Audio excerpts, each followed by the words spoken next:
Ele trabalha pesquisando a inclusão de crianças com deficiência em escolas do campo. É sobre isso a nossa história inspiradora de hoje. Está no ar o Educação.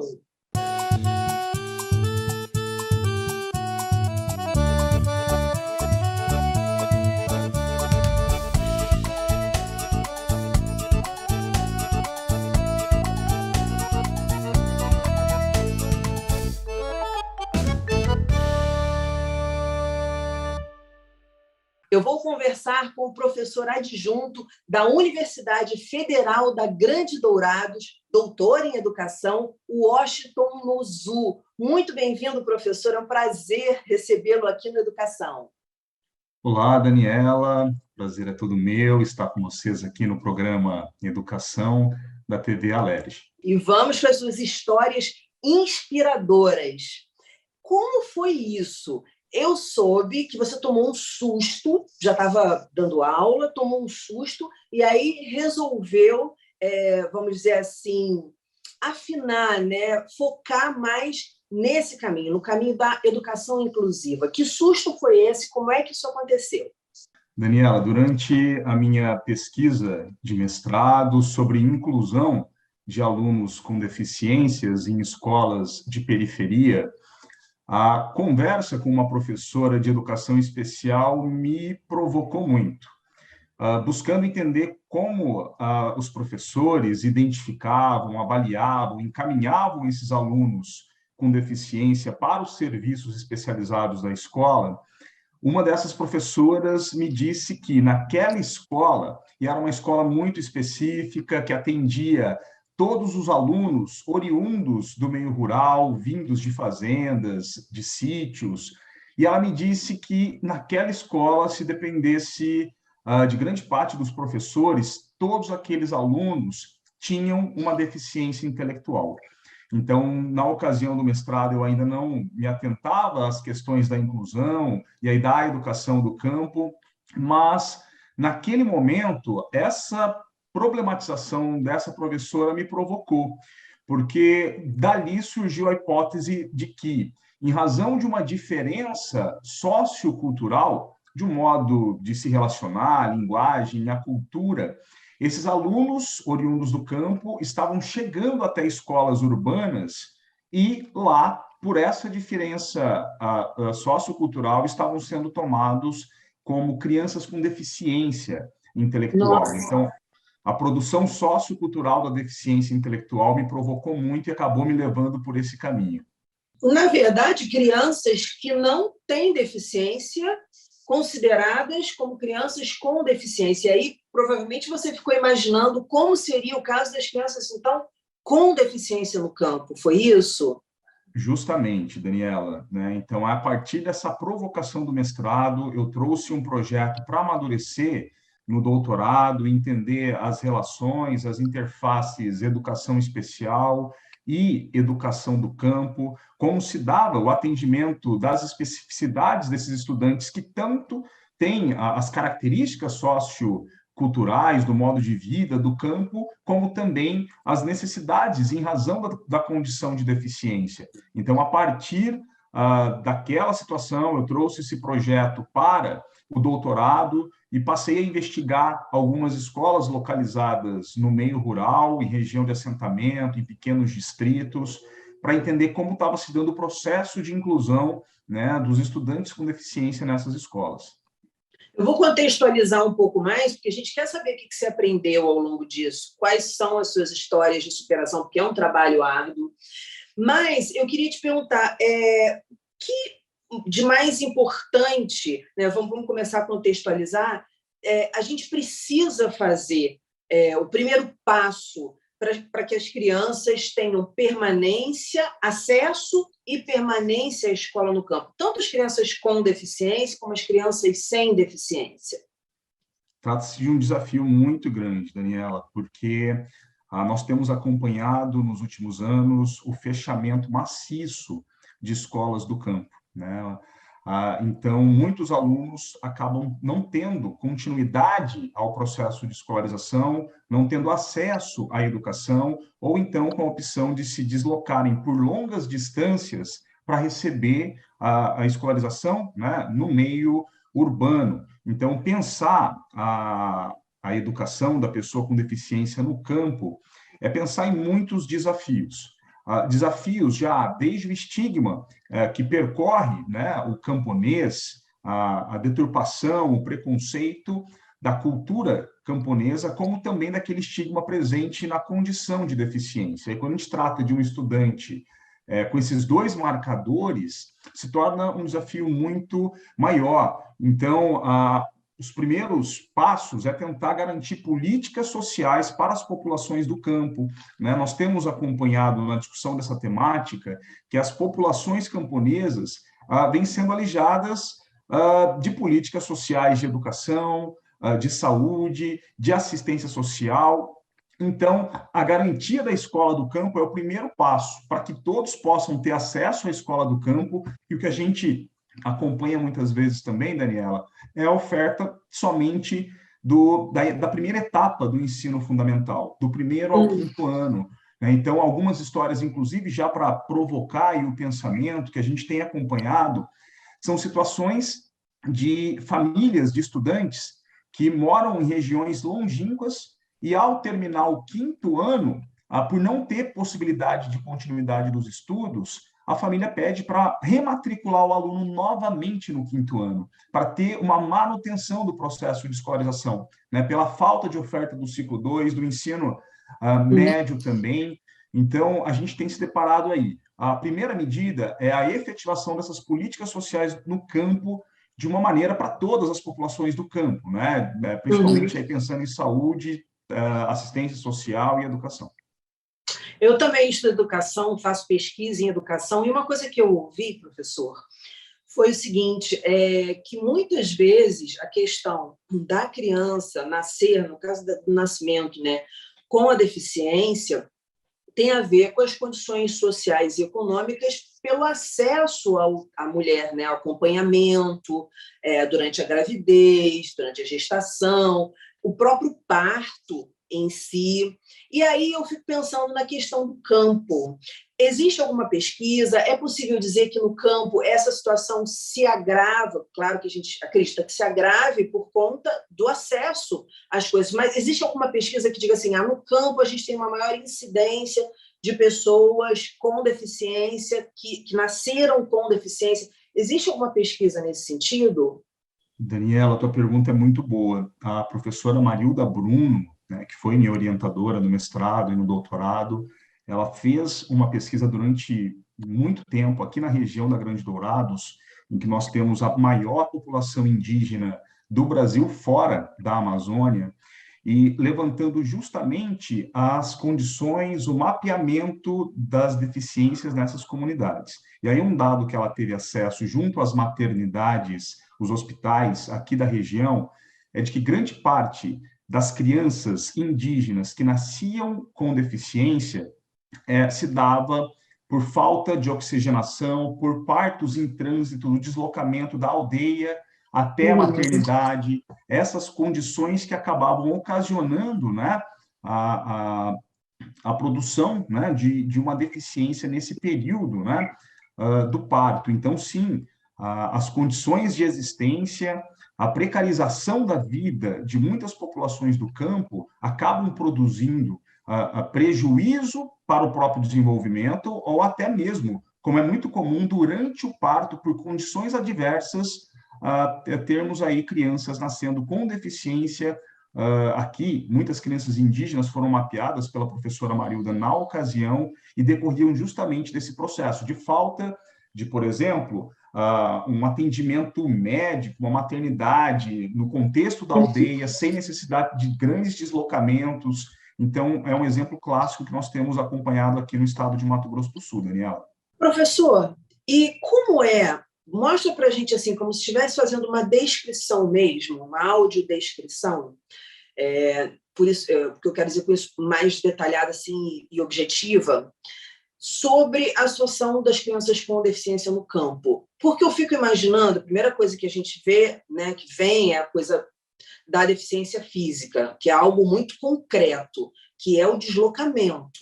certo? Mas a gente sabe que esse não é o único tipo de deficiência que existe. Então, eu gostaria de saber, além da questão do deslocamento, de transporte, quais outras dificuldades essas crianças enfrentam? Olha, nós temos acompanhado nas escolas do campo, né, estudantes com autismo, estudantes com deficiência intelectual, com baixa visão, cegueira, crianças com surdez, crianças com altas habilidades superdotação também. Um caso muito peculiar que eu acompanhei recentemente, Daniela, foi em uma escola das águas do Pantanal sul-mato-grossense, né, uma escola que durante um período do ano ela está submersa basicamente de acordo, né, com o ciclo dos rios. E nessa escola, né, que depende, o transporte escolar é feito via fluvial, por barcos, barco-escola, né? E nessa escola, em particular, havia matrícula de uma aluna com baixa visão, né, que inclusive estava perdendo a visão progressivamente. E como ficam as condições, né, de material para o desenvolvimento das aulas, a própria acessibilidade, né, considerando a própria dinâmica dos rios, as escadas, a falta de acessibilidade, mas nós temos acompanhado várias situações, né, aqui no estado de Mato Grosso do Sul, tanto com escolas no Pantanal, algumas escolas indígenas, com escolas também de assentamentos, e temos localizado a presença de várias situações de deficiência, né? Desde a intelectual, e aqui na região da Grande Dourados há algo muito latente, similar àquilo que eu relatei e que me motivou a ir para a área. Muitos estudantes indígenas, quando têm que vir para as escolas urbanas na cidade receber escolarização, pela diferença linguística, sociocultural, muitas vezes são tomadas como crianças com déficit cognitivo, com deficiência intelectual. Então, há, obviamente, né, condições da própria deficiência e que devem receber o atendimento, mas temos provocado muito como em determinados contextos complexos culturais, essa a deficiência é produzida por uma questão sociocultural, né? Uhum. Então, Com um pouco certeza. sobre isso. Eu fico pensando, assim, nessa questão do preconceito, que eu acho que tem muito a ver, e também do desconhecimento, porque a gente que mora nos grandes centros urbanos acha que, nossa, tem muito conhecimento e tal, mas até que ponto é muito conhecimento? Até que ponto eu não entendo, eu não consigo entender que uma pessoa vem de outra região e, portanto, ela tem outro sotaque, outra forma de falar, de se dirigir às coisas, de se comunicar. Se eu não consigo entender isso, é porque a mim também falta um entendimento, um senso crítico, um estado de humanização, vamos dizer assim, mais para frente, mais avançado. Eu acho que se há deficiência, e eu acho que é muito mais de quem está nos grandes centros urbanos e tem acesso a várias coisas, a biblioteca, enfim, a internet mais rápida, que leva a gente para várias partes do mundo. Você não acha? Qual é a avaliação que você faz disso? Eu estou indo muito por um caminho que não tem nada a ver? Não, é bastante pertinente, Daniela, e tanto é que nós temos defendido nos processos, nos cursos de formação de professores, que a temática seja abordada. Nós temos, por exemplo, aqui na Universidade Federal da Grande Dourados, uma faculdade intercultural indígena, com um curso de licenciatura em educação do campo, com um curso de licenciatura intercultural indígena, em que estas questões interculturais, socioculturais, são muito debatidas. Inclusive, a educação especial tem ganhado uma dimensão nos últimos anos para ser incorporada nesse campo de uma forma muito importante, porque esses professores, inclusive aqueles que vão atuar nos grandes centros, ter essa perspectiva intercultural é fundamental, né, para que tanto consiga, de um lado, saber lidar com a prática pedagógica a partir da diferença linguística, sociocultural, étnica, mas também reconhecer e conseguir identificar uma necessidade educacional específica que careça de um atendimento especializado, que pode potencializar a aprendizagem desse estudante, porque o inverso também é perverso, né? Quando a criança possui uma necessidade educacional específica, uma deficiência, requer um atendimento educacional especializado e não há oferta desse atendimento, né? Então, a gente tem acompanhado dos dois lados como essa questão do olhar intercultural, e aí perpassa todo o processo de formação de professores, é muito relevante, tanto para não produzir deficiência em razão de diferença sociocultural, como também de reconhecer, identificar essa condição específica para proceder com o atendimento, para potencializar o desenvolvimento, a aprendizagem desse estudante no processo de escolarização. A temática tem avançado muito, Daniela, em âmbito nacional, inclusive. Hoje nós temos algumas redes nacionais de pesquisa sobre educação especial do campo, há um grupo de trabalho de pessoas com deficiência em escolas do campo ligado ao Fórum Nacional de Educação do Campo, para trazer esse debate tanto do viés cultural, social, mas também de reconhecimento da necessidade e o provimento, né, de atendimentos, de serviços quando necessários. Professor, agora eu queria que você contasse um pouco histórias para a gente. E histórias tanto... Eu vou te provocar para histórias tanto duras quanto para histórias mais suaves. Então, vamos começar pelas histórias duras. Diante das pesquisas que você já realizou, qual foi a história, um depoimento que mais te assustou, que te falou assim, caramba, eu nunca imaginei que eu ia encontrar isso. Eu nunca imaginei que eu fosse descobrir isso, que eu fosse ouvir ou ler a respeito disso. Olha, Daniela, durante durante o doutorado, né, e eu acompanhei o cotidiano de várias escolas, tive vários diálogos, conversas com familiares, com motoristas do transporte escolar rural, que inclusive às vezes sabiam mais do perfil, da cultura dos estudantes do que os próprios professores, né? Porque eram eles que iam até o local de moradia desses estudantes. Então, algumas questões duras me marcaram muito, por exemplo, de alguns alunos que, para conseguir ter o acesso à educação, tinham que acordar cerca de 2h30 da madrugada e para conseguir chegar às 7 na escola. Meu Deus, Então, pense, Daniela, comigo, né, o desempenho dessa criança.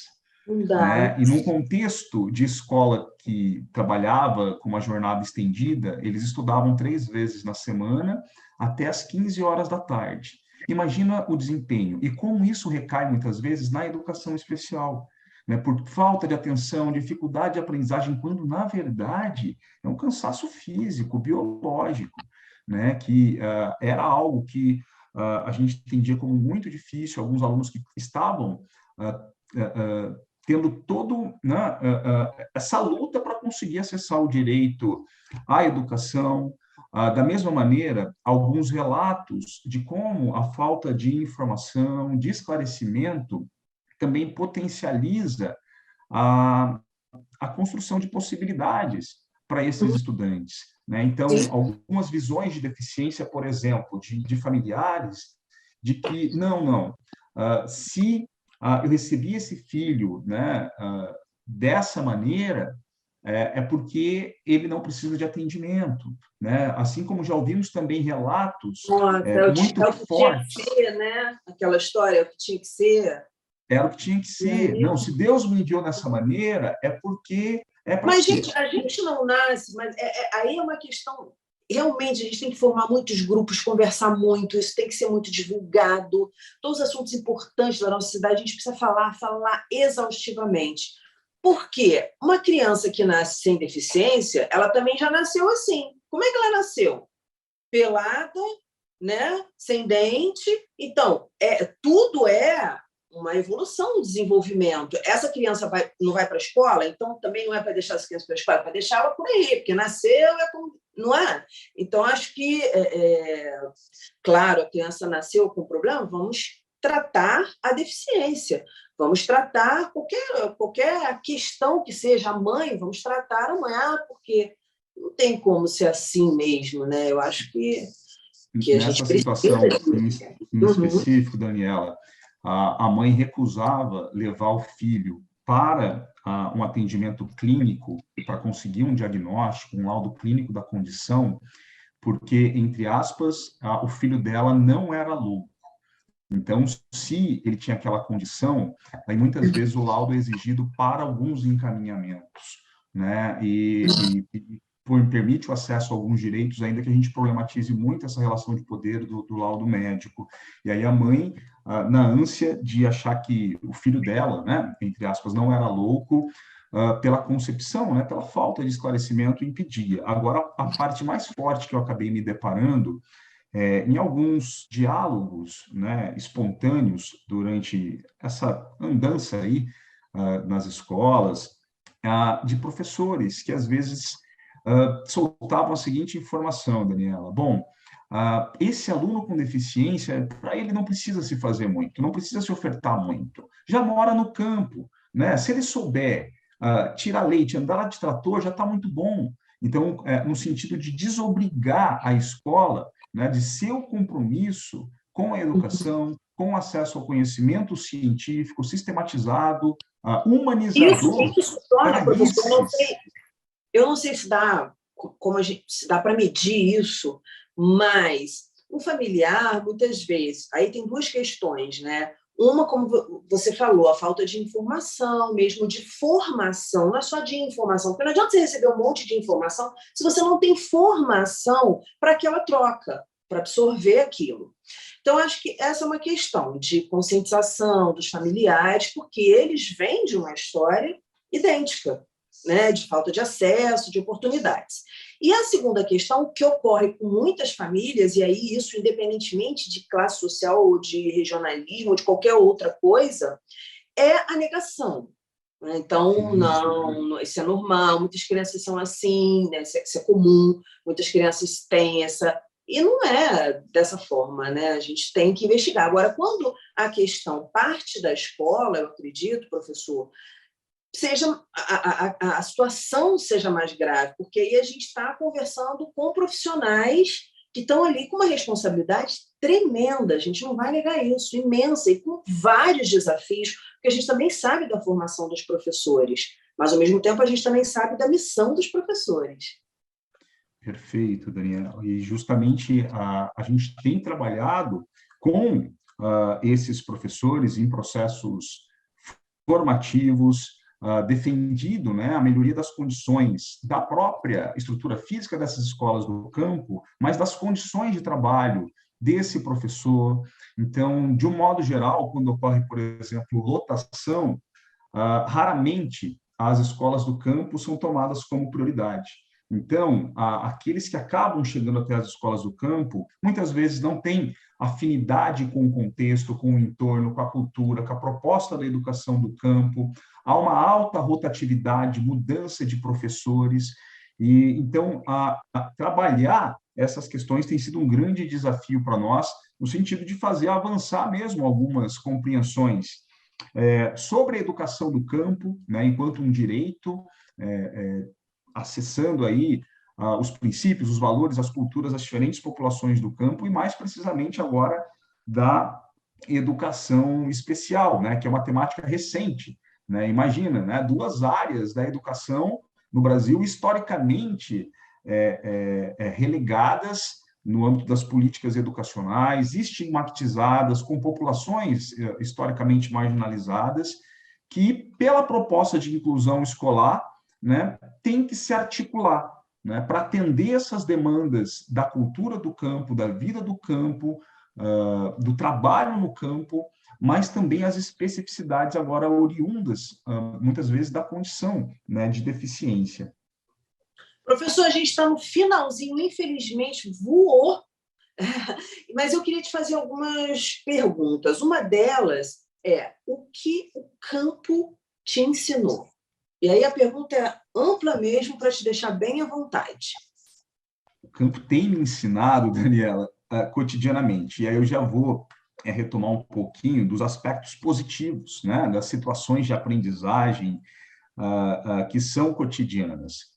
Então, eu aprendi muito, por exemplo, com os professores das escolas das águas do Pantanal, que trabalham em escolas, Daniela, a cerca de 500 quilômetros de distância do centro urbano, que se deslocam de avião, de barco, durante 2, 3 dias para chegar até essas escolas no meio do Pantanal, né? E que abdicam da vida pessoal, da vida familiar, para prover, para atuar, né, enquanto professores nessas escolas, morando em alojamentos dentro da própria escola durante um bimestre, né? E ali tendo uma relação muito forte com esses alunos. Por exemplo, o campo me ensinou que muitos professores estão atentos na hora da avaliação das especificidades desses estudantes, de uma avaliação especializada, educacional desse estudante, utilizar elementos do entorno, da cultura, do cotidiano, né? Aquilo que está próximo ao convívio. Algumas escolas nos grandes centros urbanos até fazem jardim, porque sabem que a importância da criança com a experiência, com experienciar o que ela está aprendendo, apreende muito mais experienciando do que apenas, né, no campo das ideias e só no campo das ideias.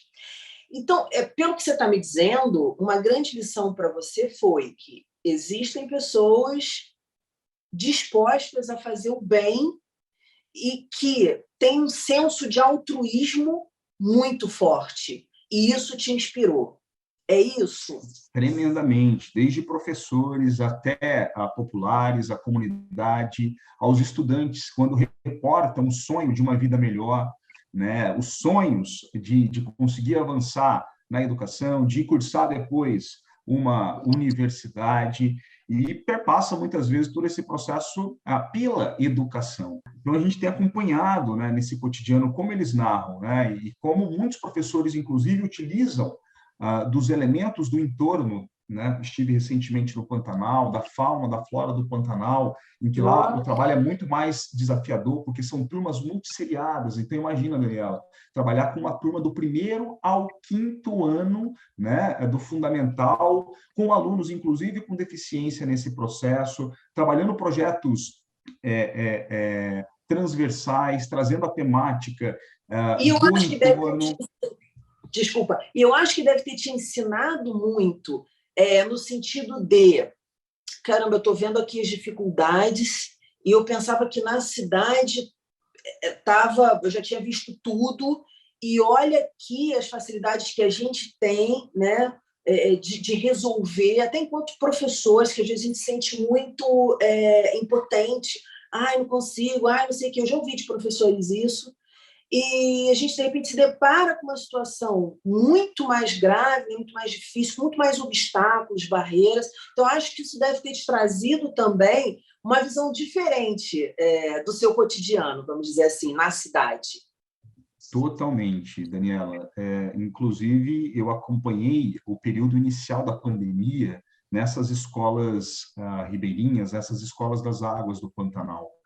E durante esse processo, eu já estava finalizando a coleta de dados, algumas entrevistas com os professores, e eles perguntavam, né? E era o momento em que eu mais me emocionava nesse processo, o que é ser professor de uma escola das águas, né? Porque os relatos eram fortíssimos, de abdicação. Imagina você poder ver seu filho a cada 2 meses, durante 2 dias, e num contexto, Daniela, em que não há energia elétrica, né? Não há condições de acesso à telefonia celular, né?